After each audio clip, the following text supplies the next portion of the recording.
Ang ibang balita sa Luzon, hatid ni Michael Sison. Nahaharap sa mga kasong falsification of public documents by an officer at malversation of public funds ang 8 opisyal ng Libmanan, Camarines Sur.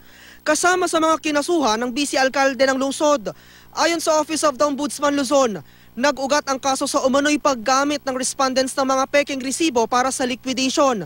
Base sa reklamo, ginamit pa raw ng mga respondent ang pera ng gobyerno sa pansariling interes. Giit ng isa sa mga kinasuhan, di niya alam na peking resibo ang binigay sa kanya ng kasamahan niyang kagawad. Wala pang pahayag ang ibang kinasuhan.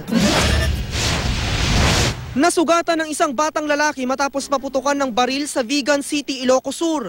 Ayon sa tiyahin ng bata, nakuha ng bata ang baril sa kanilang bahay. Pumutok daw ang baril matapos itong mabitawan ng biktima habang paakyat ito sa isang kariton. Nabaril ang bata sa dibdib. Isa sa ilalim ang biktima sa operasyon. Inaalam naman kung kanino ang baril.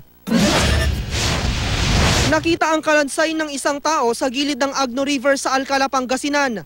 Ayon sa pulisya, mukhang sinunog ang naturang bangkay. Buo pa raw ang bungo nito pero nawawalang ibang mga buto ng katawan. Inaalam pa ng pulisya ang pagkakakilanlan ng biktima. Inaresto ang isang lalaki nagpapataya umano ng weteng sa Naga City. Nalaman ng pulisya ang tungkol dito nang alokin daw ng sospek ang isang pulis na tumaya sa ilegal na sugal. Nakuha sa sospek ang aabot sa 300 pisong cash. Itinanggi naman ng sospek ang paratang. Panghay-alay raw ang pinapataya niya. Michael Sison, Nagbabalita, Pilipinas.